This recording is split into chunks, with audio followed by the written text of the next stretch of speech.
আসসালামু আলাইকুম। সবাই কেমন আছেন? আশা করছি সবাই খুব ভালো আছেন। আমি আলহামদুলিল্লাহ ভালো আছি। চলে আসলাম আরেকটি নতুন ব্লগ নিয়ে। আশা করছি সবাই একটা লাইক দিয়ে শুরু থেকে শেষ পর্যন্ত দেখবেন। সকাল সকাল বাচ্চাদের জন্য টিফিন বানিয়েছি। আজকে ওদের টিফিনে পাস্তা দিয়েছি। এই তো ব্যাগে দিয়ে দিলাম। আর ওদেরকে রেডি করিয়ে এখন ডিম সিদ্ধ খাইয়ে স্কুলে নিয়ে যাব। ওরা এত শীতের মধ্যে তেমন কিছু খেতে পারে না, শুধু ডিম সিদ্ধটাই একটু খায়। আমি ওদেরকে খালি পেটে কখনো যেতে দিই না, একটু কিছু হলেও খাইয়ে তারপর স্কুলে নিয়ে যাই। এই তো আমরা সবাই এখন বের হয়ে গেলাম স্কুলের উদ্দেশ্যে। আজকে ওদের নতুন স্কুলের প্রথম দিন। গতকাল ওদেরকে ভর্তি করিয়েছি।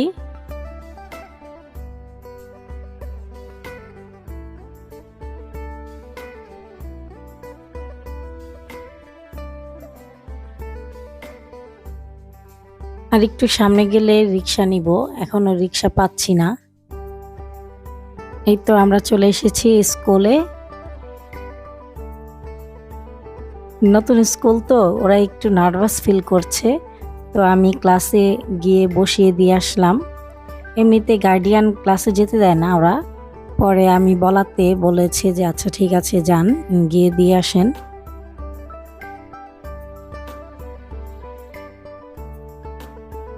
আমি এখন বাসায় চলে যাব। ওদের ছুটি হবে 11টা বাজে, তো আমি পরে আবার এসে ওদেরকে নিয়ে যাব। বাসায় এসে মেয়ে আর আমি এখন পাস্তা খাবো, মশলা চা বানিয়েছি সেটা খাবো।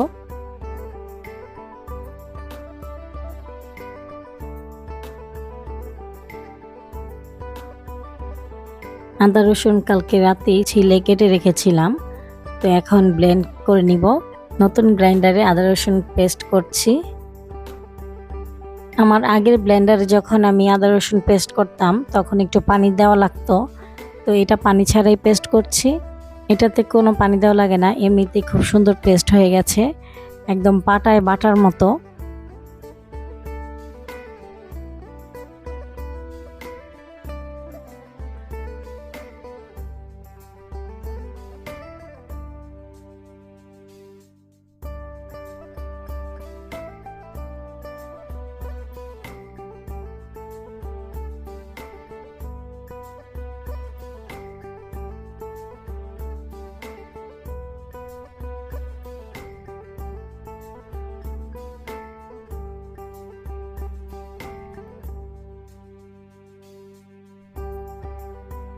যে পরিমাণ আদা রসুন পেস্ট করলাম, আগের ব্লেন্ডার হলে এরকম বক্স 2টা ভরে যেত, তো এখন একটা বক্সেই হয়ে গেছে।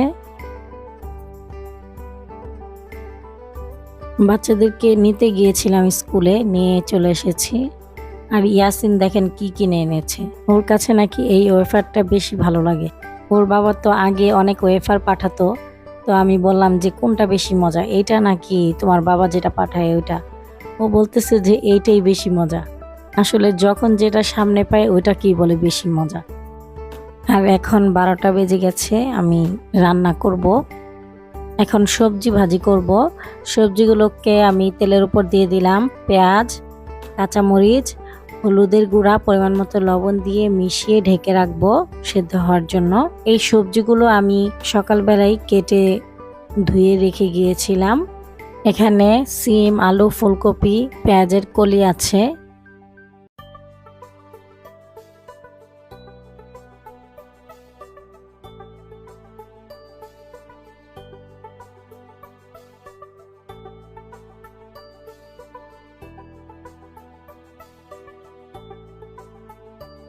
আর পাশের চুলায় আমি লাউ শাক বসিয়ে দিলাম। লাউ শাকের সাথে নতুন আলু ছোট ছোট করে কেটে দিয়েছি, আর কয়েকটা সিম দিয়েছি, আর এখানে কাঁচামরিচও দিয়েছি। পরিমাণ মতো লবণ দিয়ে এখন ঢেকে দিব সেদ্ধ হওয়ার জন্য। আর এইদিকে ভাজিটাও হয়ে গেছে, এখন ধনিয়া পাতা কুচি দিয়ে দিলাম।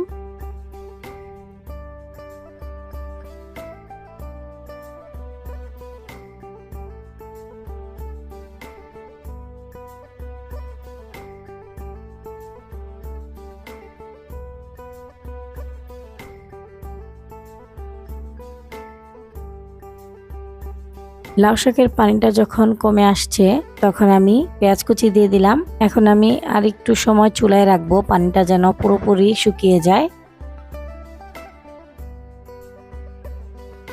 এখন আমি শাকটা বাগার দিব। তেলের উপর রসুন থেতো করে দিয়ে দিলাম। যখন ব্রাউন কালার হয়ে আসছে তখন আমি শাকটা দিয়ে দিলাম।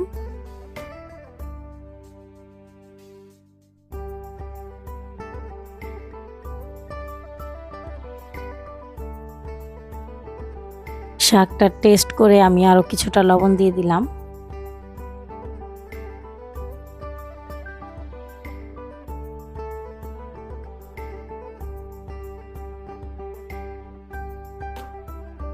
এখন আমি একটু সরিষার তেল দিয়ে দিলাম।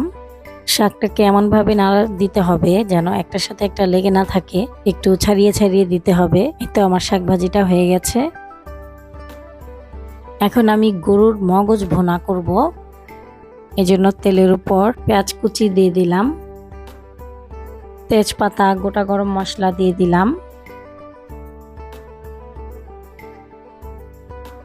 পরিমাণ মতো লবণ দিয়ে দিলাম। পেঁয়াজটা হালকা ব্রাউন হয়ে আসলে এখানে দিয়ে দিলাম হলুদ, মরিচ, ধনিয়ার গুঁড়া, জিরার গুঁড়া, আদা রসুন যে ব্লেন্ড করেছিলাম সেই জগের ভিতর পানি দিয়ে এখানে দিয়ে দিলাম। মশলাটা কষানো হয়ে গেছে। এখন আমি মগজ দিয়ে দিচ্ছি। মগজগুলোকে আমি পরিষ্কার করে নিয়েছি, রগগুলোকে খুব সুন্দরভাবে তুলে ফেলে দিয়েছি। এখন মশলার সাথে কষাবো ঢেকে দিয়ে। আজকে তো দেরি হয়ে যাচ্ছে রান্না করতে করতে, এজন্য আমি মগজের রগ পরিষ্কার করাটা দেখালাম না। আরেকদিন ইনশাল্লাহ দেখাবো কিভাবে আমি সহজে রগ পরিষ্কার করি। হালকা একটু ভাপ দিয়েও পরিষ্কার করা যায়, আবার কাঁচা অবস্থায়ও পরিষ্কার করা যায়।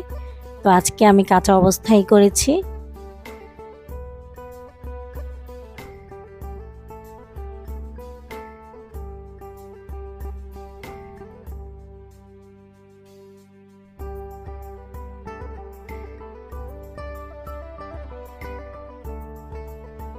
এখন আমি গরম মশলার গুঁড়া দিয়ে দিলাম, 3টা কাঁচামরিচ দিয়ে দিলাম মাঝখান থেকে একটু কেটে।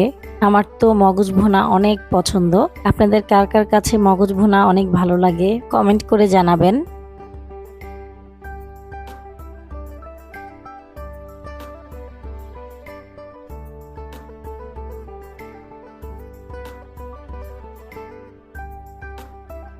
এই তো মগজ ভুনাটা হয়ে গেছে, চুলা অফ করে দিলাম।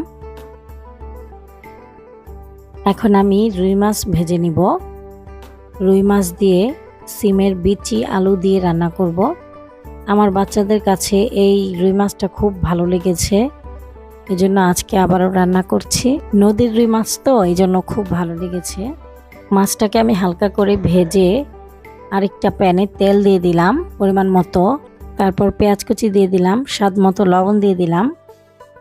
পেঁয়াজটাকে হালকা ব্রাউন করে ভাজার পর এখানে হলুদ, মরিচ, ধনিয়ার গুঁড়া, জিরার গুঁড়া, পানি দিয়ে আদা রসুন বাটা দিয়ে মশলাটাকে কষিয়ে নিব ভালোভাবে।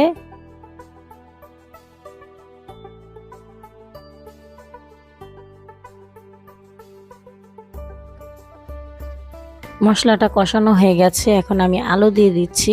আলুটা মশলার সাথে কষাবো।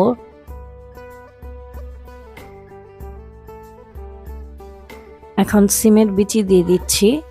এই সিমের বিচিটাকে আমি হালকা ভাপ দিয়ে নিয়েছি, এতে করে সিমের বিচির একটা কেমন গন্ধ থাকে সেই গন্ধটা থাকবে না।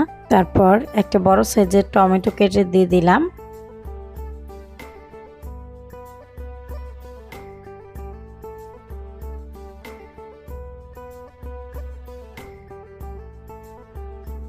তারপর ঝোলের জন্য পানি দিয়ে দিলাম, কয়েকটা আস্ত কাঁচামরিচ। তারপর আগে থেকে ভেজে রাখা মাছগুলো দিয়ে দিচ্ছি।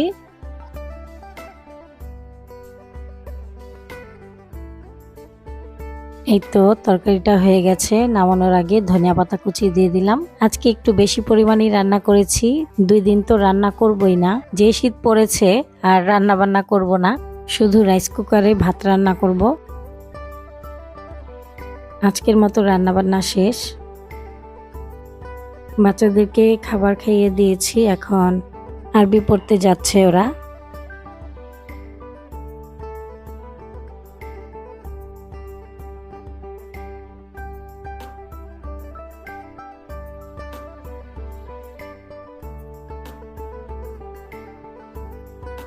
আজকের খাবারের আয়োজন আমাদের আলহামদুলিল্লাহ।